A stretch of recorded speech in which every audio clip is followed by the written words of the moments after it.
Welcome to Black Hat. This is the Palace 2 Ballroom, and this is a talk about Universal DDoS Mitigation Bypass. Thank you for coming.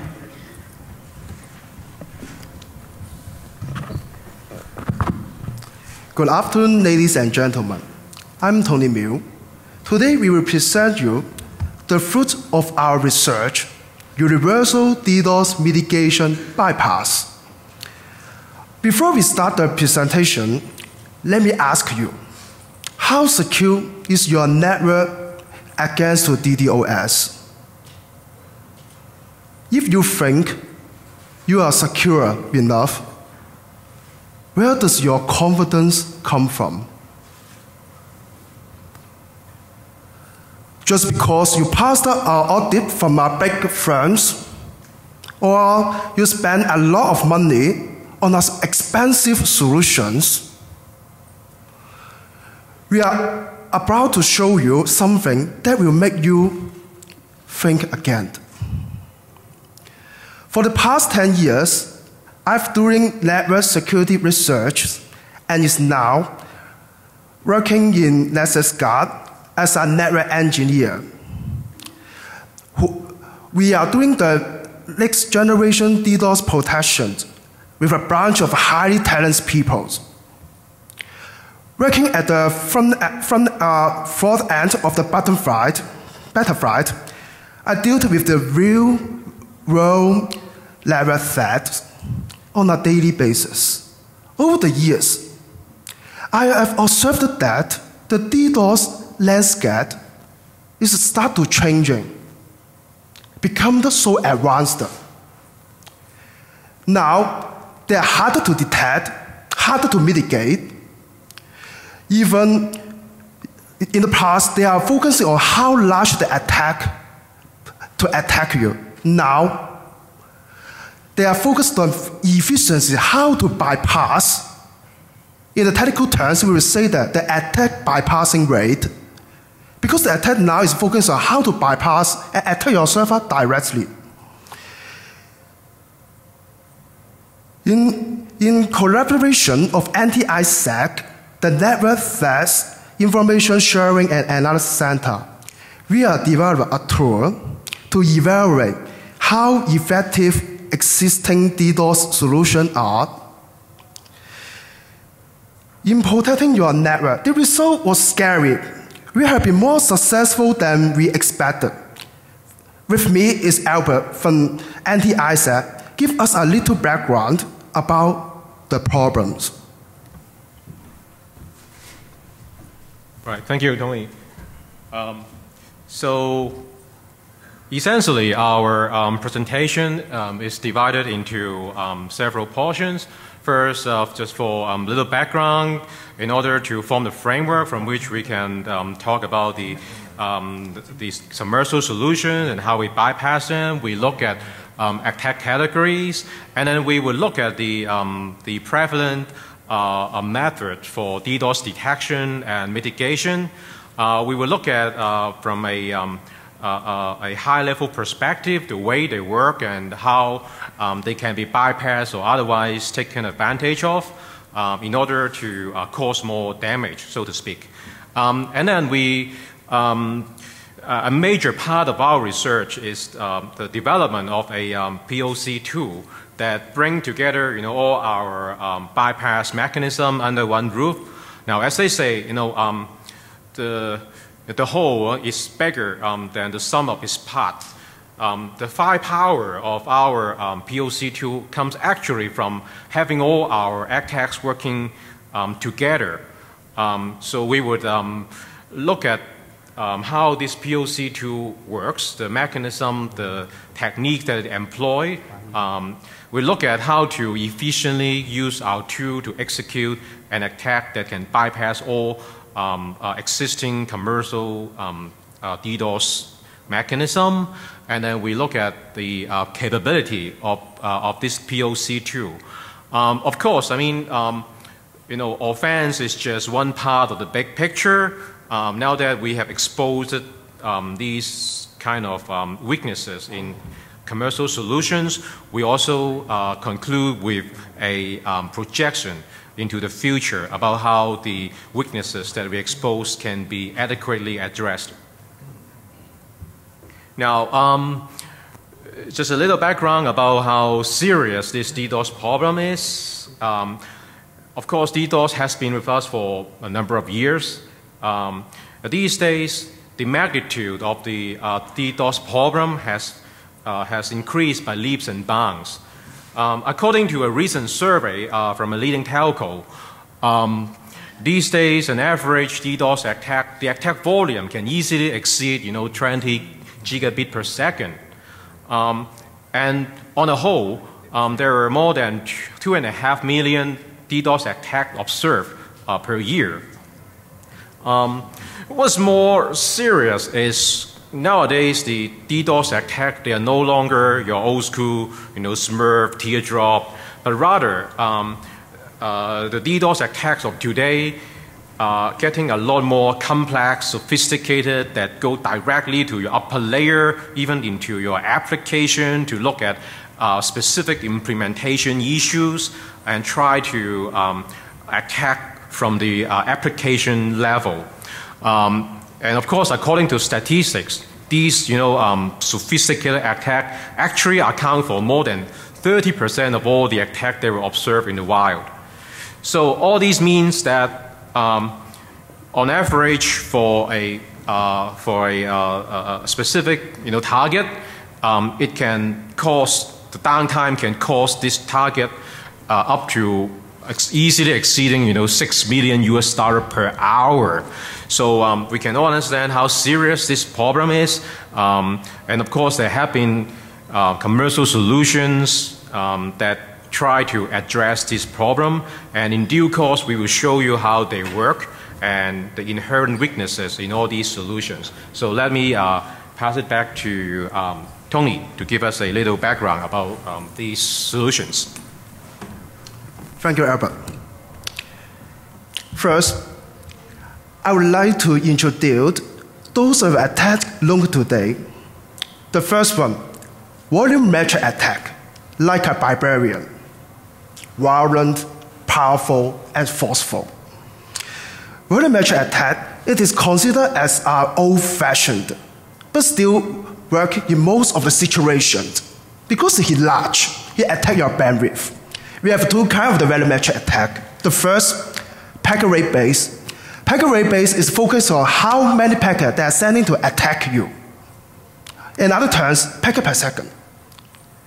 For the bit rate base, it's talking about how large of the attack traffic is attacking you.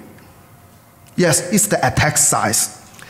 Both of them can be TCP, UDP, ICMP, even any other protocol, because the attacker, they are focusing on the efficiency to generating the attack size. Because volumetric attack means the attack is killing your bandwidth, how large they are. However, as we probably tell, the DDoS attack have been changing. Just what Albert mentioned, it's become more complex.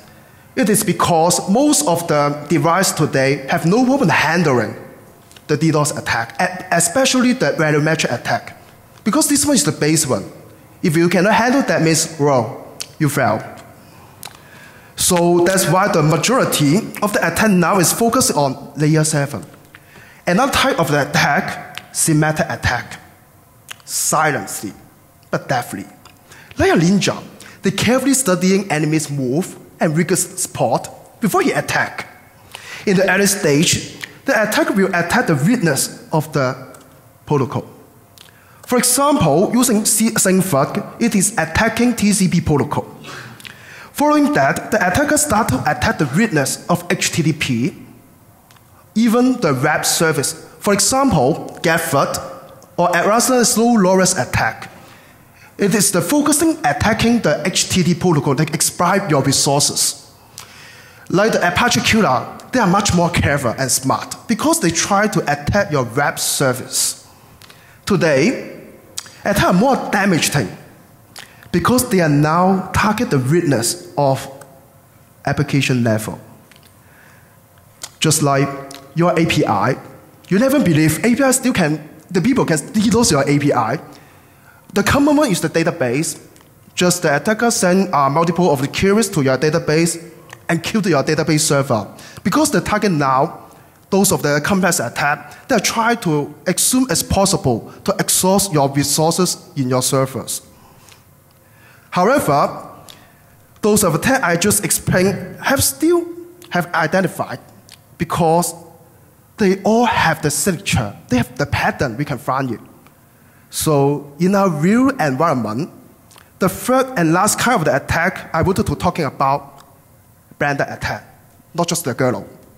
The idea of the bandit attack is to hide a complex attack in another DDoS attack. Sometimes the DDoS is not trying to attack you. They want to hidden something. For example, an attacker, he generates 10 gig sync fuck. Yes, 10 gig sync fuck. Your mitigation provider told you, hey, I detect it, I block it. However, your system still crash. If you try to check in your system, nothing fun. Your traffic is normal. Your connection is normal. Even your access log is normal, nothing to see it. Until you try to conduct a detailed report to analysis, you will find that just a 1 megabit per second as the layer 7 attack is crashed your server. Yes, the 1 megabit per second is 100 times. This kind of the bandit attack now is very common. Why? Because it's very effective. Because this kind of the attack, they can hidden and attack you sequentially and just kill you. Now let's us have a full picture to know what they are matching. This matrix is summarized the characteristic of volumetric attack and semantic attack. The x-axis represents the attack's complexity, and the y-axis represents the attack size. As you can see, volumetric attacks are simple but huge, and semantic attacks are small but highly complex. So where is the bandit attack? Bandit attack is a combination of those two attacks. There are a few ways we can mitigate those attacks. For the simple but huge attack, we can use traffic policing to mitigate those attacks. When attacks become more complex, we can start to implement black and white lists. And when attacks become more even complex, once we can start to carry out is proactive resources. I will quickly explain the different mitigation techniques in here in the next 3 slides. Traffic policing involves setting up rules to allow or block or very limit the traffic based on their type. In our example, we are using the traffic policing to limit the traffic rate. On the other hand, it also can limit how many TCP sync, how many TCP sync add, how many TCP push add. In other terms, we can use the TCP to limit other protocols, just like HTTP. In proactive resource releases, it means you monitor and release the idle and slow TCP connection. In an example of slow low-risk attack, the botnet will keep a lot of the TCP connection alive. When your server's connection pool is staffed, you have risk at rejecting any new connections. At this time, your mitigation service is able to detect the idle and slow TCP connection and send a reset and close it. Black and white listing. It is all about maintaining a list of IP address to drop or allow based on traffic flow of source IP. So far, the mitigation technique is due to the attack traffic has already reached us, which is great to stop it, the attack at the source. Anti-source isolation. These have been research prototypes try to make it possible to get the network from which attack can come from to drop the attack. One such example is the stop it system.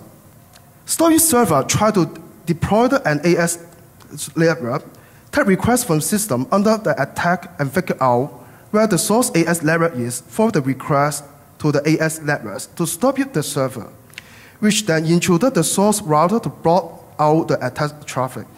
There are also solutions to distribute huge traffic problem because you stop the traffic in the beginning, I mean the attack traffic. So we cannot send a huge traffic across the network anymore. One of another solution, we can distribute the huge traffic is CDN, Content Delivering Network.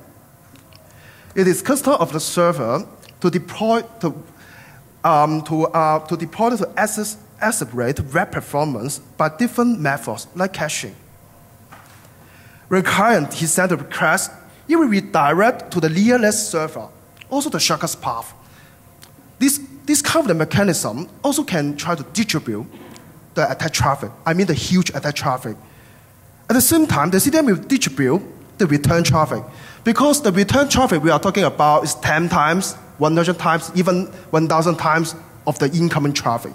If you don't distribute it well, that means your traffic will congestion. However, CDN still have the weakness. It's resistant to the layer 7 attack. It's well known. You can use the different HTTP protocol to bypass the CDN. Give example, we can use query string. Query string is just a question mark. After that is some random code. This one, because to the CDN, they will think that it's a new request. As a result, the CDN will think that, oh, it's a new request, so we pass it. In other terms, because you will have to access any traffic come from the CDN's IP address, that means any attack that bypass the CDN will hit your servers. And those attacks will harder to analyze because the CDN will rewrite your HTTP layer. As a result, you're harder to analyze and harder to find the patterns. Another possible is that the attacker can directly attack the back end. How the attacker know your back end? Maybe they use the scanning tools, just like something IP resolve you can find in the Google. Maybe they use the social engineering. Maybe they use the business spy, because too many possible can be listed. However, the most important aspect of mitigation starts with detection. Because if you cannot detect the attack, that means you cannot mitigate the attack. To detect those attacks, we use few methods we saw on the slide here. Rate measurement and baselining can be used to detect the volumetric attack. Portal sanities and behavior tracking can be detected semantic attack, but it's partly. With the use of big data, we can combine those detection methods to help us and identify a potential bad attack. However, because attackers today now are getting more complex and attackers are getting more intelligent, they're able to design the attack to bypass those mitigation and detection. In the following slide, we'll go through the weakness of each of the detection.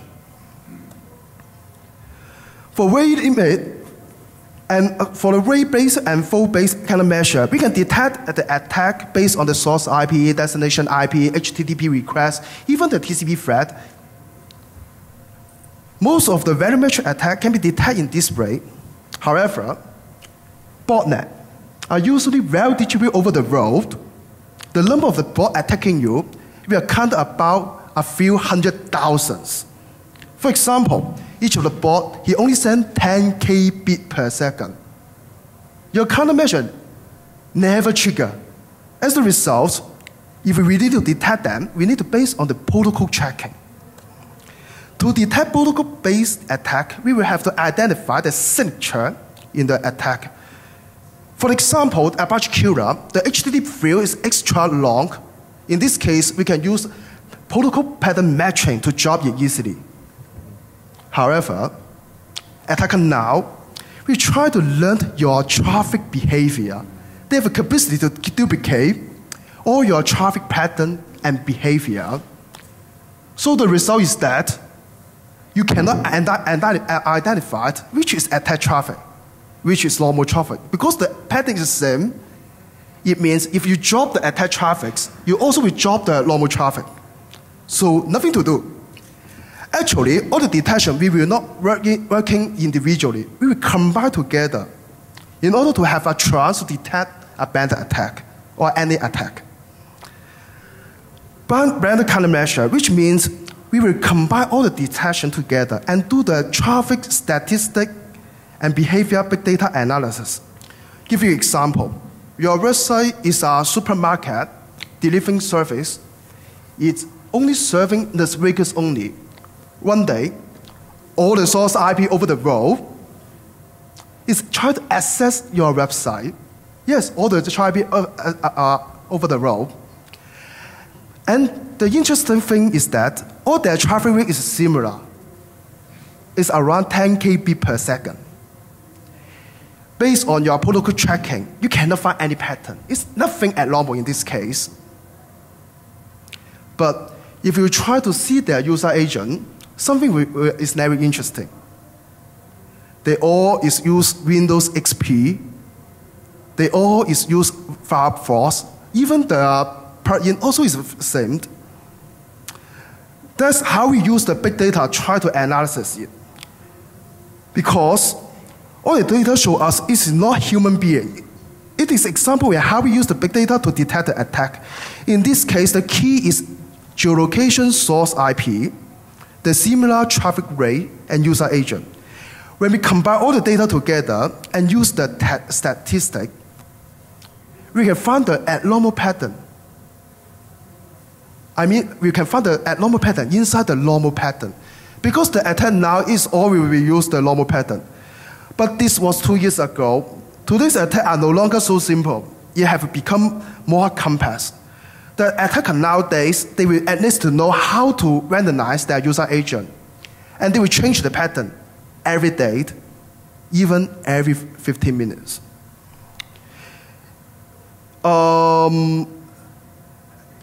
At the same time, big data analysis have its challenge. Big data analysis makes sense. It is for the prevention because it's doing post-attack analysis.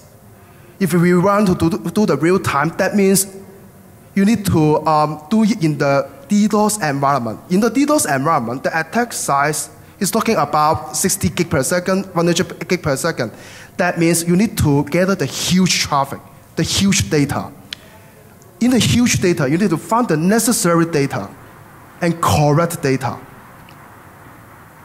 So after that, you need to analyze it in the real time because attacks usually happen in your peak hour. So you need to gather the correct data, analyze it with the signature, detect it again, and mitigate it. And do it again if the thing, and do all the things in the short period. If they change the pattern, you need to do it again. Real-time analysis is possible. It's never hard to change. On the other hand, some vendors and field sources, they will providing malicious source intelligence. They will give you the source IP confirmed have problem and reported. However, most botnet use DHCP, so the IP will change. So the fixed IP you can plot in the botnet, that means just a little, so it's not used. So that means all the detection or mitigation is not working anymore. Lastly, and most important, we have is the source host verification, which is currently the most accurate and effective method to mitigate those volumetric, semantic, and band attack. And it is done automatically. Use different approach that was developed further to compare with the evolution of the botnet as well. We have TCP sync, HTTP redirect, HTTP cookies, and JavaScript, and capture. For the TCP sync authentications, the design is to mitigate the TCP sync flood. It will verify your client is non-spoofed source IP or not, but both on that now is the real host. That means you cannot stop it. It still can bypass it. So we do it on the layer 7. HTTP redirect and HTTP cookies. They will try to verify HTTP compliant application. That means you will try to, if your browser, you are used the program, you cannot pass it. However, just like a simple program like curl, wget also can do it. If you add a little extra program, we also can bypass the cookies authentication. So attacker just write a simple program, they can bypass it. A part of the continuous development in layer 7 attack mitigation, the JavaScript authentication was created. to address the limitation of the botnet they does not support JavaScript. This time, they will verify you are using the real browser or not. However, JavaScript is a client-side programming. That means you can download it. After that, you can analyze it and simulate the traffic flow and bypass it automatically. Lastly, we have the capture authentication. This type of authentication is designed to interrupt the request by having user interactive. Before the request can be allowed, a user will manually input some characters to establishing a connection. This method is found to be very effective, but poor user experience, because sometimes you also too difficult to understand what's that. This authentication is very challenging, since algorithm analysis and engineering of the capture function will really take a lot of time. Before it can be successfully done, source host verification is most important countermeasure currency. If I tell you, if a tool can bypass all the detection, mitigation I told you before, also they can bypass the source host authentication and confuse the big data and bypass it and do it automatically. Albert will explain our tool, kill them all. Thank you, Tony. Thanks for staying with us. You won't be disappointed. Behind this rather powerful push-button script kiddie tool lies years of research behind it. Now, given the rather comprehensive history lesson on DDoS attacks, you might notice that at the top layer these days, the source host verification stand, as a class of its own, as a means that to filter out the non-human, possibly zombie attack sources and block them once and for all. And then there were the more traditional preemptive protection mechanism like rate limiting and protocol anomaly analysis. Those happen after the source host authentication. So essentially, you can visualize our attack tool in two paths. So on the left-hand side, you see there are a number of options for bypassing various authentication mechanisms, and then on the right-hand side, you would see tunable parameters that were designed to allow you to tune the post-authentication traffic so that it would go under the radar of all these, traffic shaping, protocol, behavior, anomaly rules. So we would talk about individual options in depth later on, but let me give you an overview of a strength of our POC to affectionately call kill them all. As its name suggests, kill them all can kill all existing commercial DDoS protection solutions. And I guess one of its major strengths comes from its use of true TCP stack. Because as you can imagine, like mechanisms like TCP authentication relies on probing, the source for proper behavior.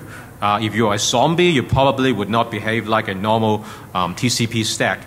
Our tool got a real TCP stack, so any attempt in verifying that, our tool will just pass with flying color. And then we've got believable HTTP headers. I guess a number of DDoS programs out there, they kind of make a mistake of having repeatable patterns, identifiable signatures. We try to randomize those identifiable patterns to make it look real and difficult to detect. Another major portion of our tool is an embedded JavaScript engine. So any attempt in verifying the source for proper JavaScript interpretation capability. By and large, our tool would be able to pass that test also. What's actually more interesting is we actually spend the effort in putting in CAPTCHA solving capability. Of course, I mean, the capture is a lot more like an arms race, but we have demonstrated our effectiveness in bypassing some of the lower forms of CAPTCHA. And as I mentioned, other than believable headers, we also got randomized payload, so as to make the job of writing filters a lot more difficult. And I also mentioned we got tunable traffic model where you can tune the post-authentication traffic to bypass whatever heuristics with regard to traffic behavior you observe in your target. So without further ado, let me pass back to Dr. Lee to give an overview of the individual detailed implementation. Dr. Lee.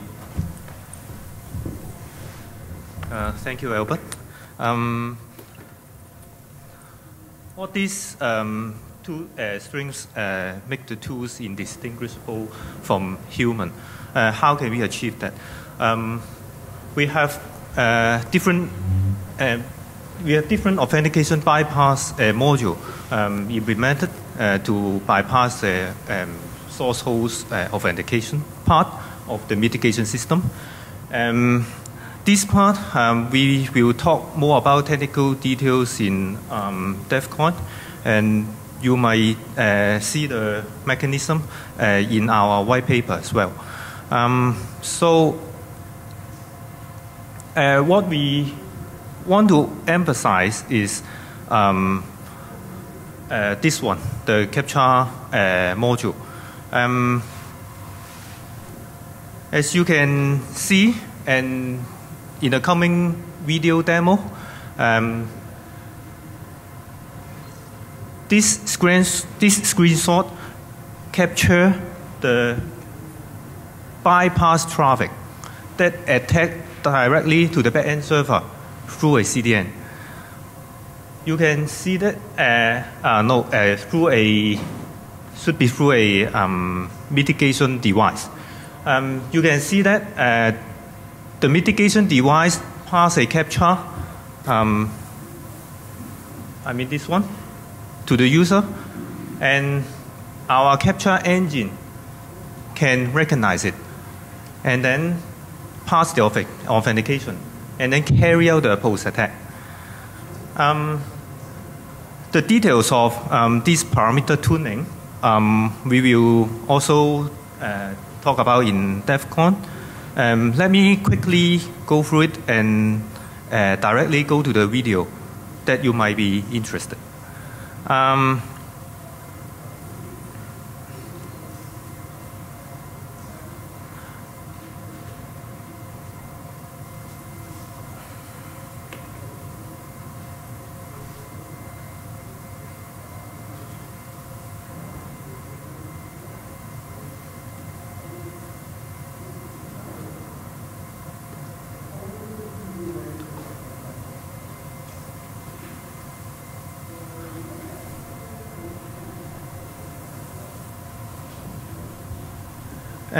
Let me describe the testing environment first.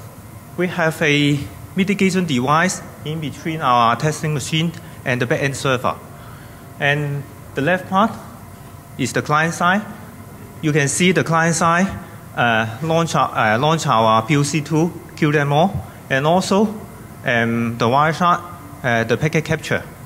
On the server side, we have also have a Wireshark opened to capture any traffic received, and also we have a web server log here. So let's see what happened. When we start the button, when we start the attack, actually it just performed the CAPTCHA authentication.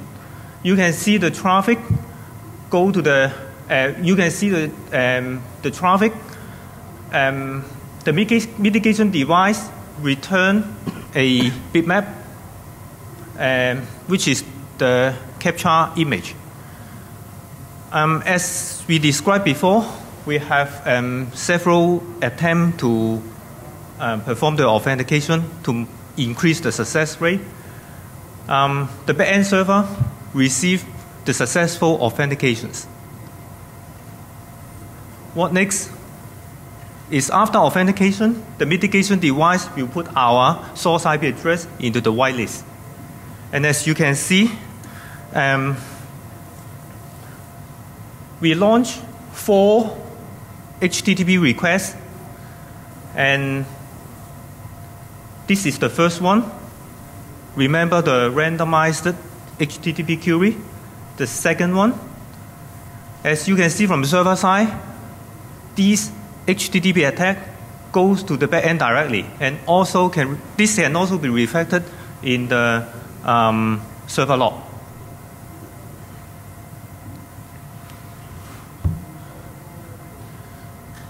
Let us examine one of the TCP stream. This is the one that I captured in a screenshot previously.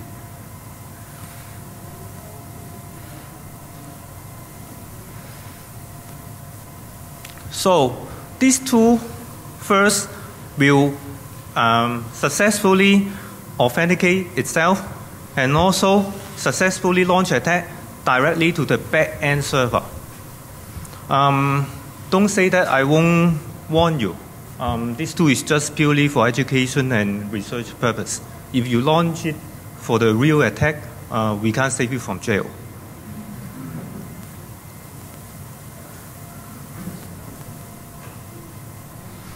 How can we achieve that? Is that in fact, because we want a POC tool to be lightweight and also can be applied in the botnet environment, so we just implement a very, very simple capture engine for this tool. We first convert the image to a black and white image, and then also apply median filter to filter out the noise. Next, we segment the word into characters and then recognize the boundary. Finally, we compute the pixel difference against our library. This library is also included in the tool given to you, which should be downloaded from Red Hat website, right? You did. Okay. So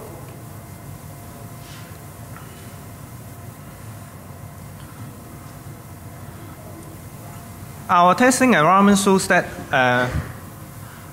just maybe because of time constraint, actually besides the capture, we also have JavaScript bypass. We also have HTTP redirect bypass and HTTP cookie bypass.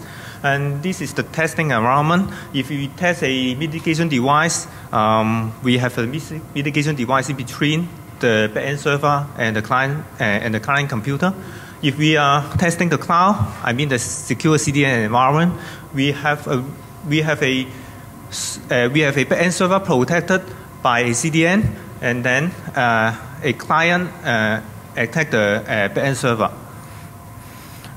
Here are the results of different bypass, and you may see that it is quite impressive. And the details can also be found in the paper, in our white paper.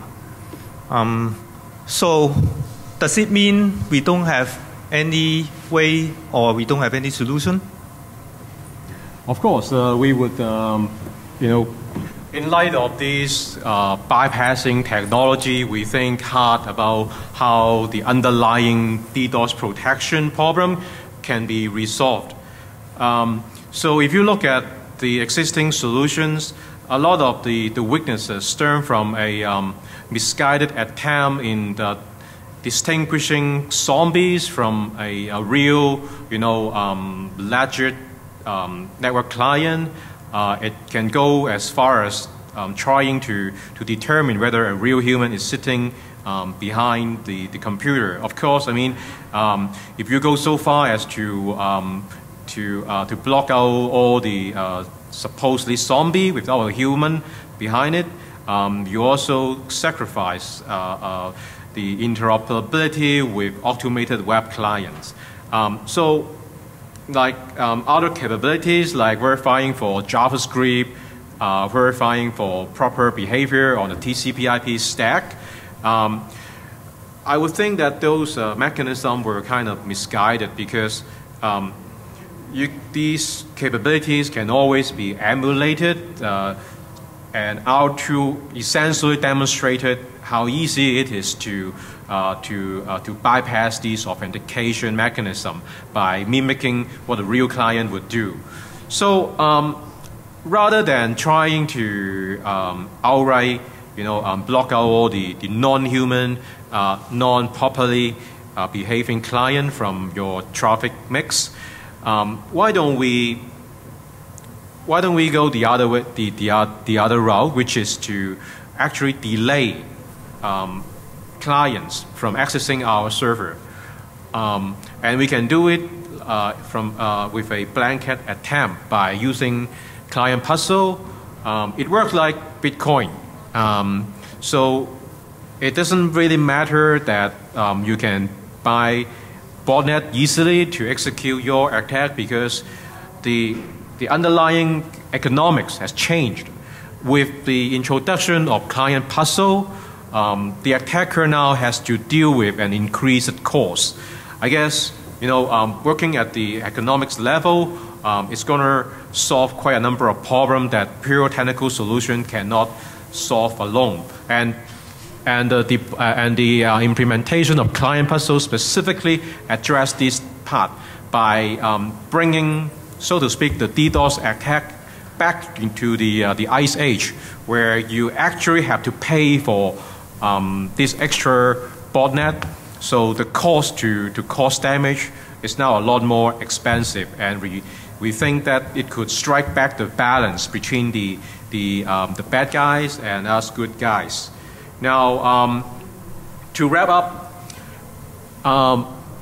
we essentially illustrated the DDoS problem, how expensive it is to business, how they evolve over the years, and how over the years protection mechanism has also evolved. But we also look at all these protection mechanisms that were evolved over the years. We see how insufficient they are in protecting your network because a lot of them were based on a misguided assumption. So we put together this POC tool that demonstrated the weaknesses inherent in all these existing DDoS protection mechanism. And to wrap it up, we relook at the underlying dynamics between the attacker and the defender, and we propose that rather than trying to distinguish non-human from real human, why don't we put in additional costs in the clients? So I guess this concludes our presentation. So thanks for your time, and these are our contact information should you need more information with regard to our research. Now we come from NexusGuard DDoS Mitigation Lab and the anti-ISAC, which is an organization for sharing information to advance the state-of-the-art in network protection. So thanks for your time. This concludes our presentation. Is there any question? Do you have any ideas around how to implement a client challenge? You mentioned that would be both a solution. Do you have any ideas about how to do that? Right. The client puzzle has actually been with the academia for a number of years, more than 10 years. Of course, back before the the network landscape wasn't like what it was today. Like back before, you got 7 layers. Now everything is stuffed inside the web layer. And of course, nowadays you got to work with IPv6 also. So I guess my answer is there have been workable implementations already. And as for the actual algorithm, I guess this much is a technicality because they have already been mathematically proven workable algorithm for this regard. So I guess the remaining problem is a bit like the devil is in the detail, of course. But we believe that with proper tricking, those systems that has worked before on TCP/IP stack can be retrofitted into web client server architecture. And of course, there are other considerations like in our paper, we cited an early research from Princeton and RSA.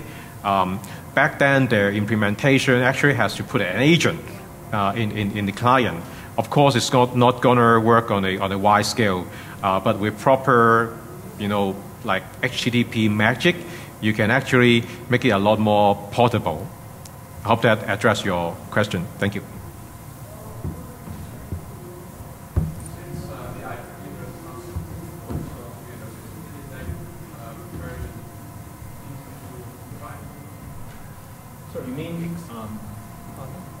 So you mean spoofing of IP address?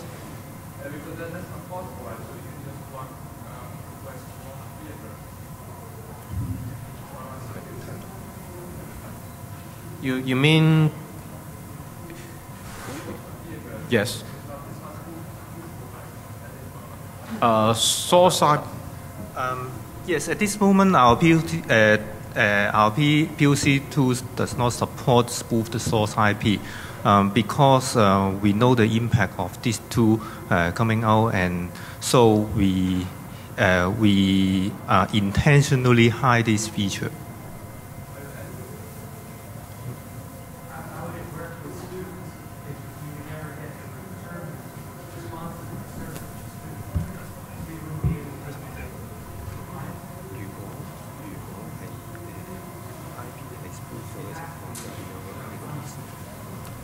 Actually, if you go DEFCON, I will explain to you. I have a rate to bypass 30% of the server to attack your device.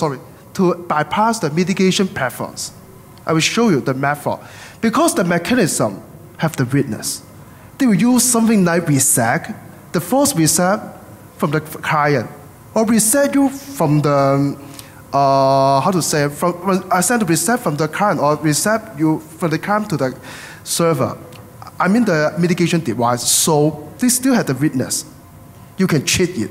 The result is that you can bypass it. Give example, how you think about the successful sync mitigation device. Case 1, we send a sync, we put a sync ad, and say ad push ad, and then we send a reset.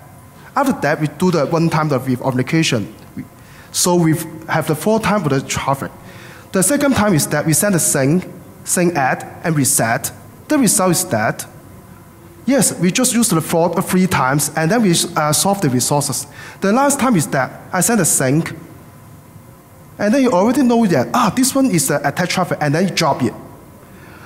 But the last one I mentioned is not possible to do it. Many devices, many render, they wish to do it, but fail. So they still use the first one and second one I mentioned. The result is that we can bypass it easily. In the future, we will have the add-on module for the spoof IP. Actually, the next project is about the volumetric attack, how it bypass. I wish I can answer your questions. When you're spoofing IP, you may want to do IP. You wouldn't be able to do the bypass because you would have an established TCP connection. And that wouldn't work.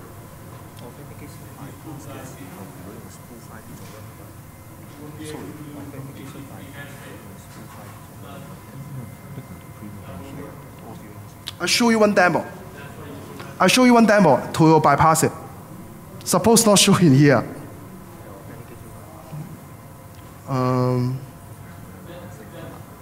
sorry.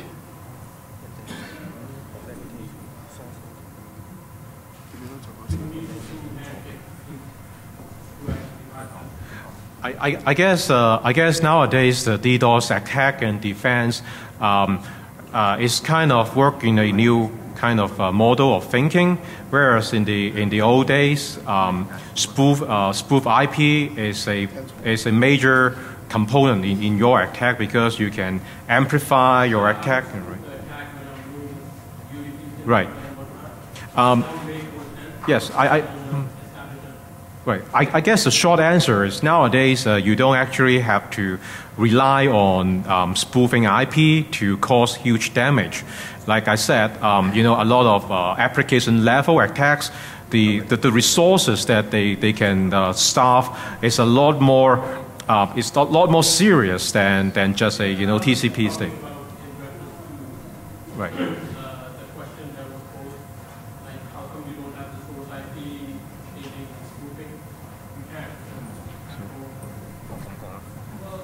I understand. In fact, I understand your questions and his questions as well. If you are launching a layer 7 attack, if you have a device having the 4 authentication we mentioned, there is no need to spoof the IP, and indeed it can't spoof because you need to complete the three-way handshake.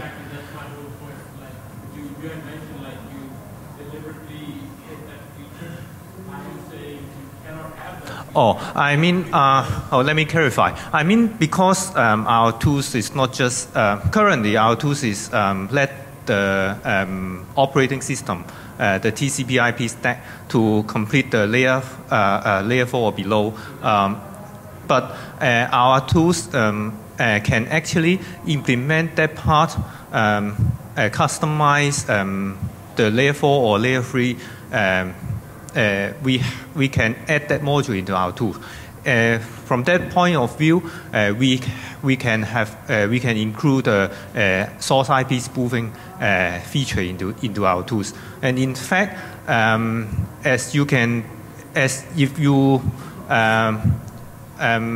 the DEFCON downloaded our source code from the website, you might already find that we have this part commented out in our implementation.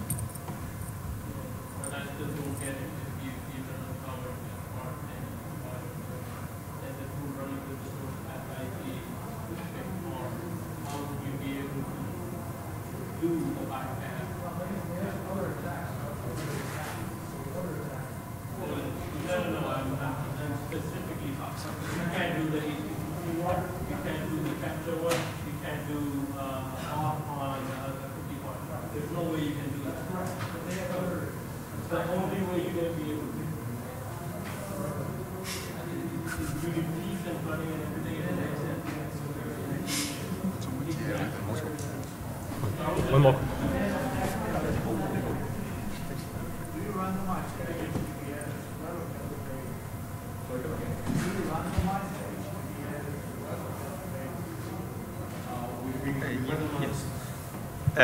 Short answer is yes, and the long answer is we randomize the HTTP headers, HTTP fields, and also we have randomized the query string.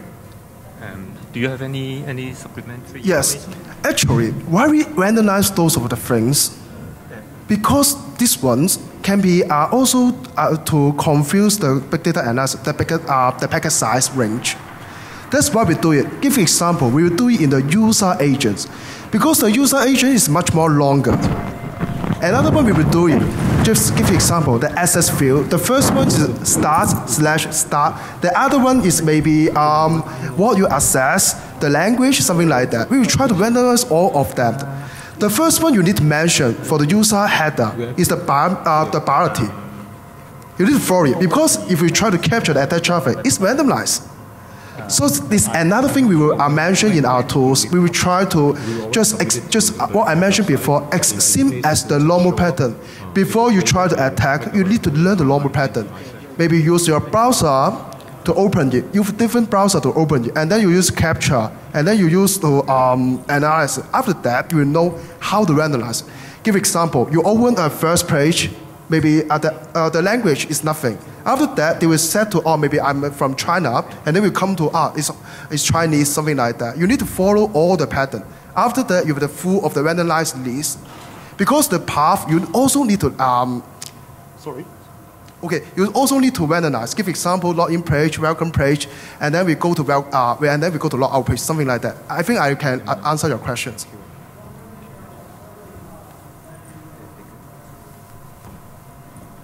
I hope that answered your question. Any other question from the audience? If there's no additional question, we thanks for your time, and please remember to fill in the survey form. Thanks, and have a good day.